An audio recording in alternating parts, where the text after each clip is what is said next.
Hey Moon lovers, welcome to another episode of All Things Moon, Lunar Wisdom for Everyday Life with myself, Kelly Jones. And if you watch regularly and listen in, you will notice that I am again in a different environment. I'm stuck up in my bedroom.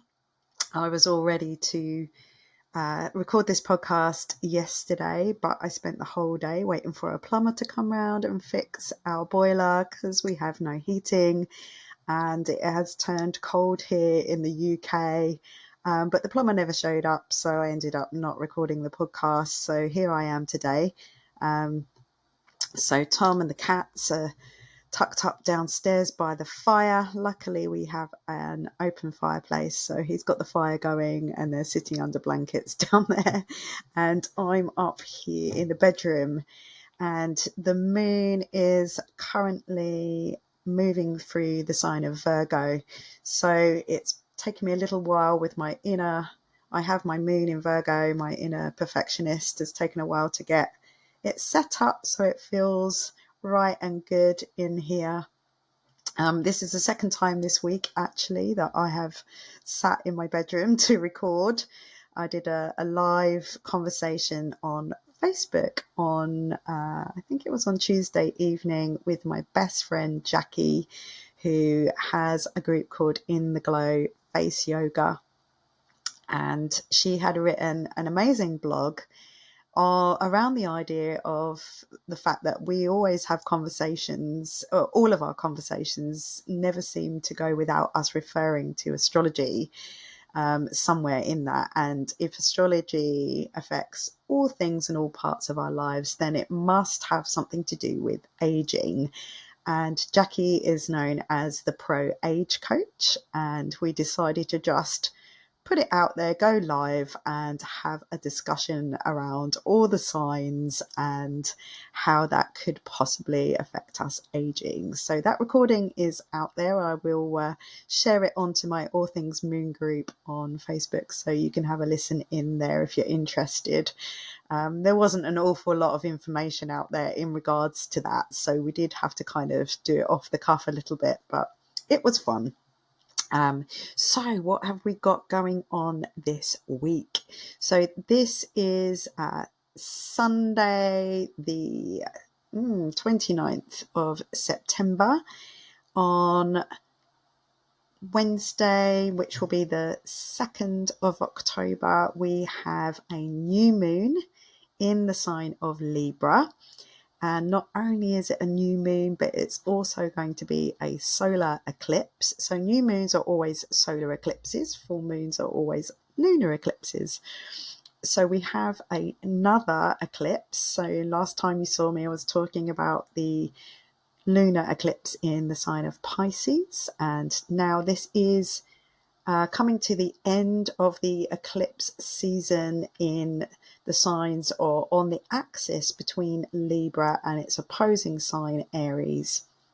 So we're coming to the end of that, and it will be shifting as we go forwards into the Pisces axis. So we'll have a change of energy coming up. So that last eclipse was kind of a preview to what's going to be coming in the next 18 months.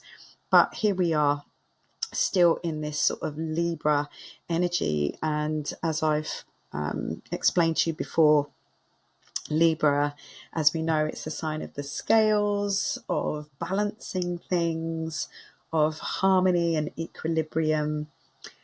It's also the sign of others, whereas its opposing sign Aries is all about me and the self. Libra is all about others. So probably a lower expression of Libra could be too much people pleasing, and that's something hopefully these eclipses are helping us to shift away from. And being that it's on the South Node, the South Node is like our karmic past habits and things that have been learned in the past that we're trying to move away from. So we also had last week Venus entered the sign of Scorpio. So Venus being in Scorpio would bring an intensity in highlighting our relationships and also our self-worth and values.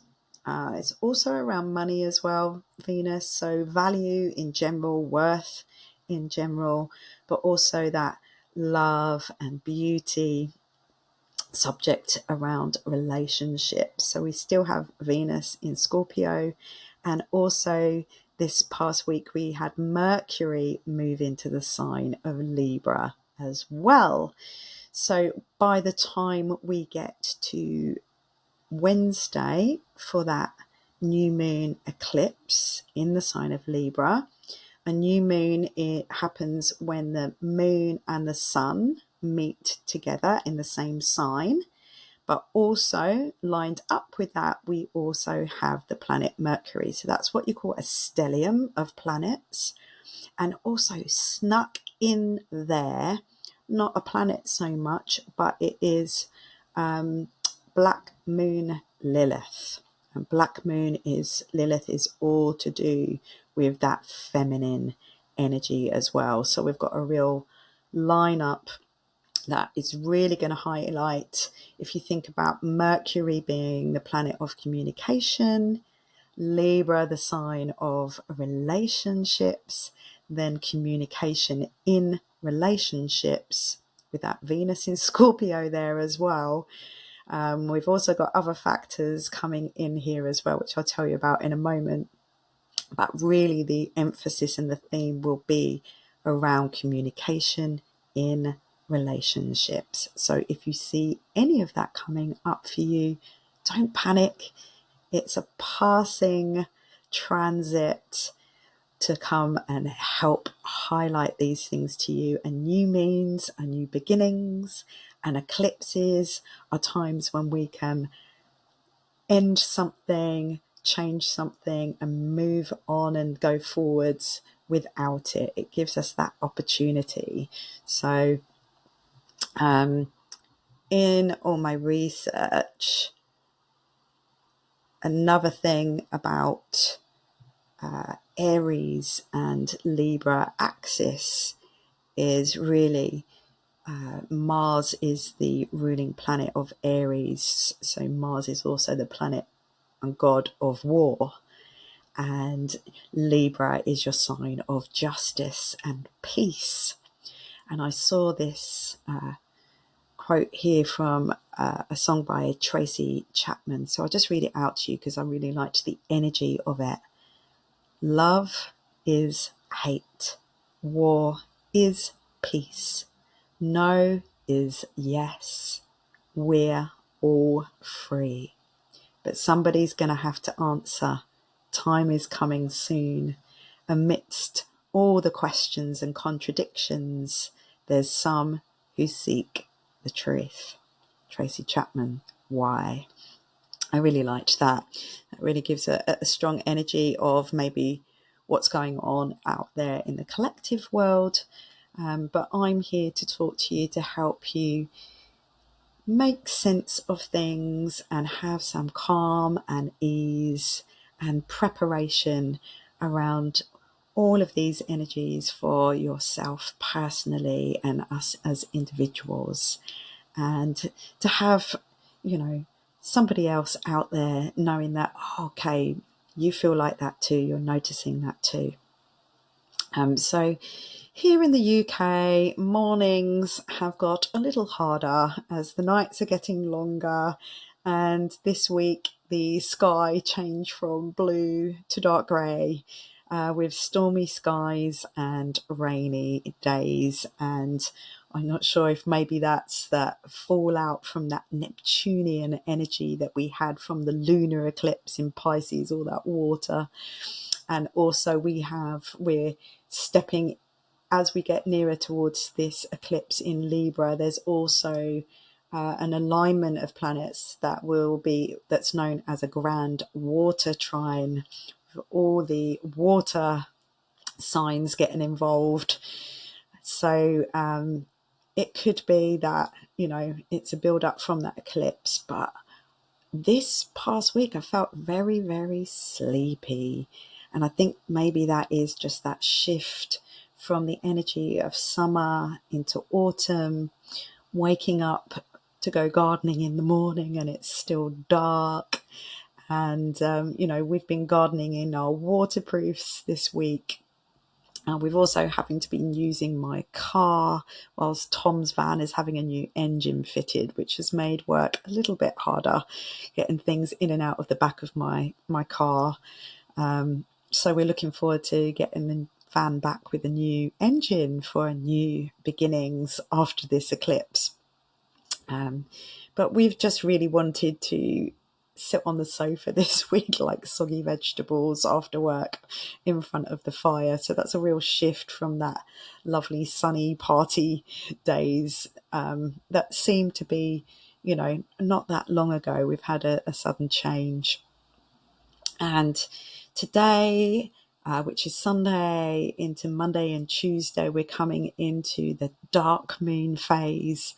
And remember, I have told you this before and I'll reiterate it again.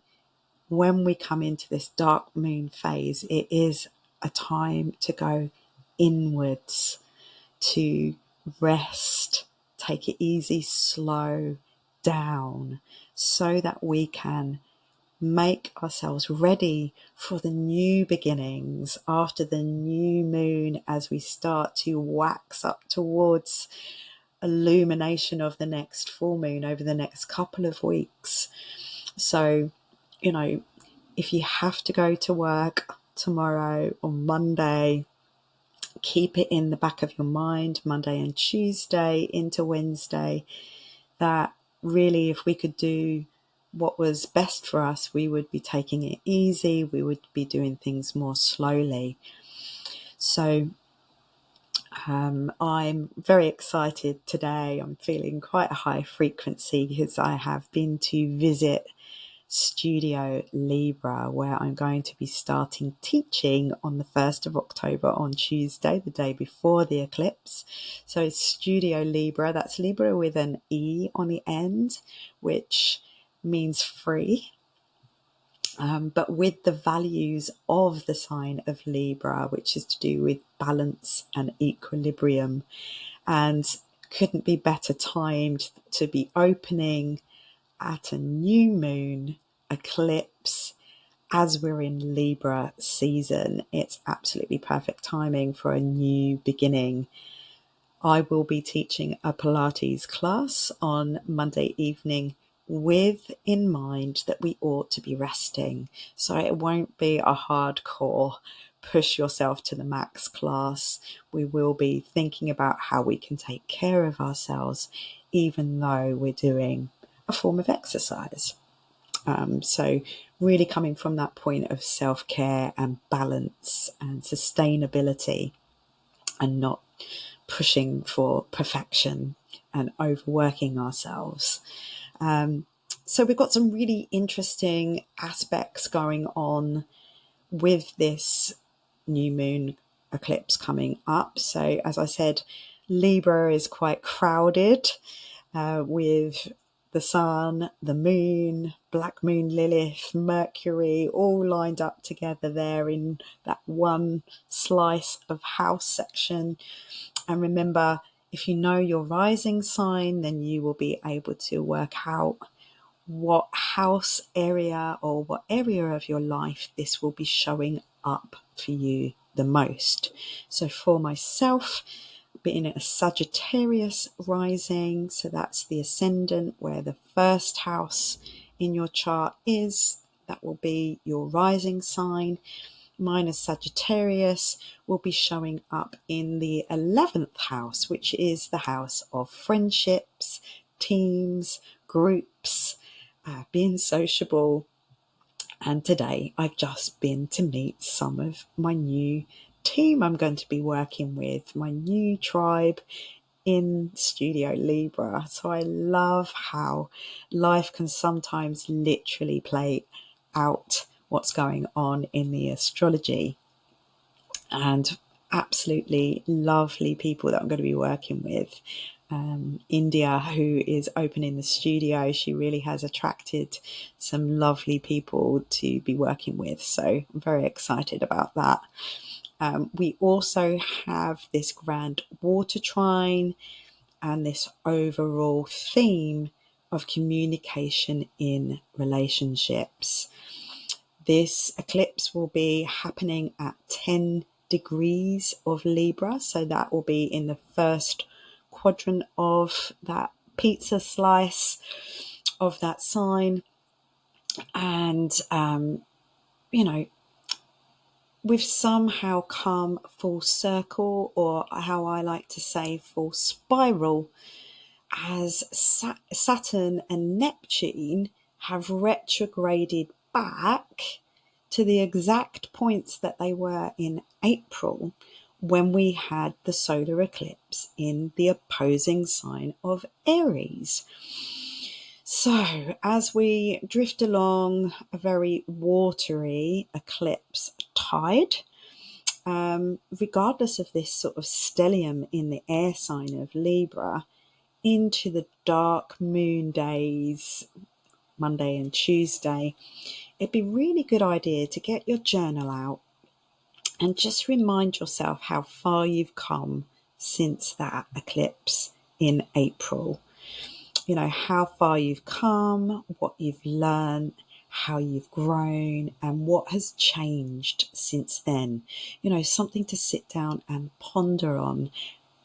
Think about things to be grateful for, and things that you can be proud of yourself for, that you have got through and got this far.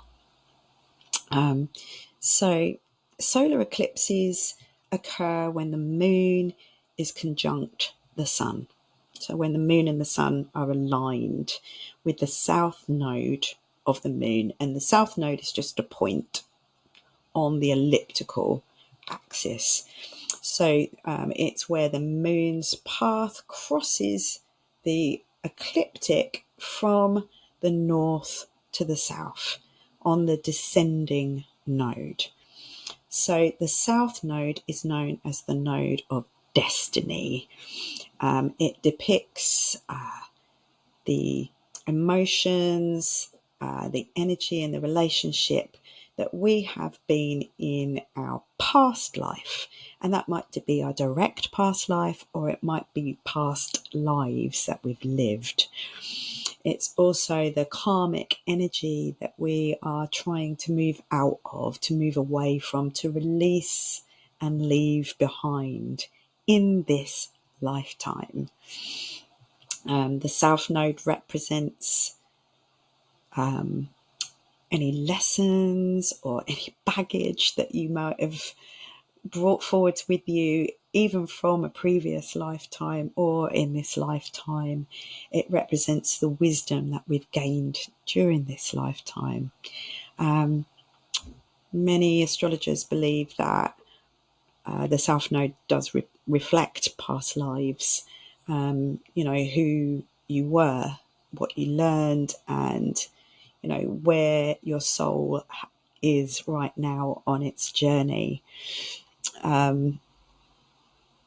So interestingly, yesterday I decided I'll tell you, I went to a ball on Friday evening for my street dance class that I go to.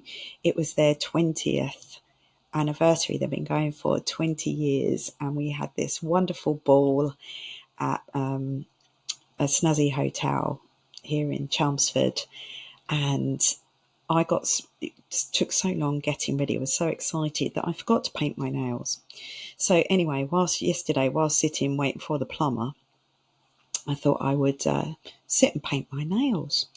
And whilst sitting painting my nails, I had signed up to something that Rebecca Campbell was doing, and I've actually got her oracle cards here to pull today. So these are the Rose Oracle cards by Rebecca Campbell, and I'd signed up to some free workshops that she was doing, and of course I'd missed them because I've been so busy doing gardening and things this week and going to balls, waiting for plumbers. But I decided to listen to the third workshop, which was the last day of this free series, and it was about water. actually. She was using the element of water and doing a water ritual, an anointing with water. And she took us into this meditation. Now, this has happened to me before when I've been listening to Rebecca Campbell. And it's not something that I really focus on, past lives. And when I was younger, I did train to be a hypnotherapist, but I really wasn't into past life regression. And I remember I was trying to listen to a meditation that Rebecca had recorded, and it wouldn't let me listen to it. And it kept coming up with this past life meditation. And so in the end, I ended up going, oh, okay, I'm obviously supposed to listen to this. And when I listened to it, I had these crazy things come up for myself, which really could not be explained in anything else other than a past life memory. And so yesterday, while sitting, I sat like this with my hands in prayer position, sort of balanced against my third eye on my forehead whilst waiting for my nails to dry. And I was listening to this meditation, and all of a sudden I had this spontaneous memory come up that had come up before from this past life meditation and a past life regression that I'd done. And the release of emotion that spontaneously came out of me was so surprising. It really knocked me. I was actually going to go out for a friend's 40th birthday last night, but I ended up not going and, forgiving myself.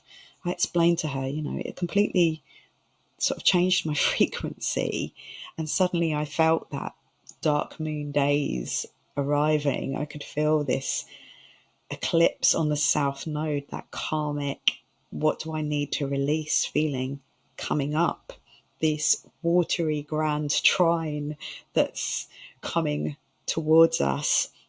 All of a sudden I could really feel all of that coming up.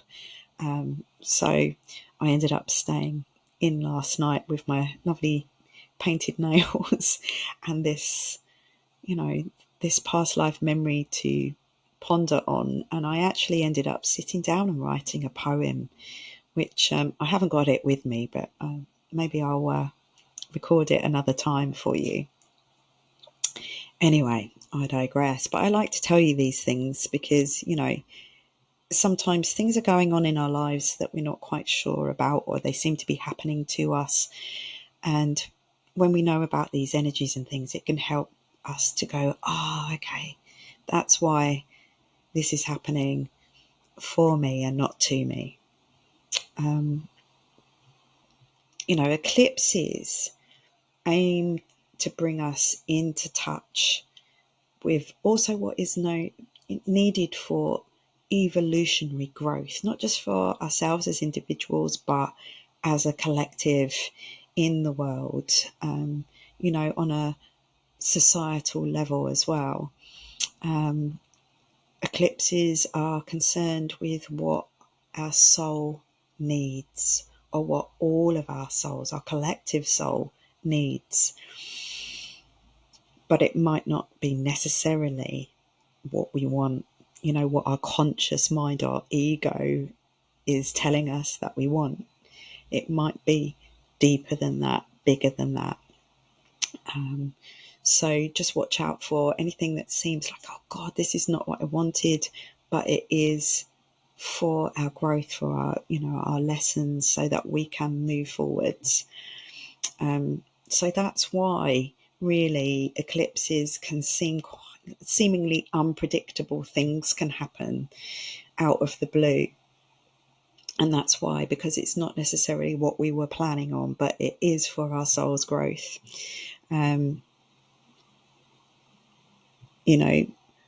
If you're not sure, take a look at your chart. If you can get your birth chart done. So remember, I said, if you go to astro.com, you can get a free chart done on there and see where the south node is for you. So what house area Libra is for you. And this might give you an idea of where this new moon eclipse is going to be showing up for you. And What else can I tell you?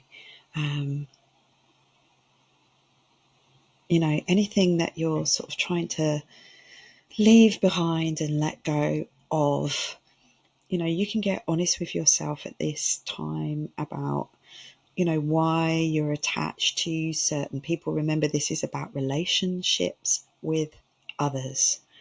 So, you know, why are certain people and situations that you're attached to, you know, maybe this is a good time to let that go if that really isn't working for you, and start to make more empowering choices for yourself.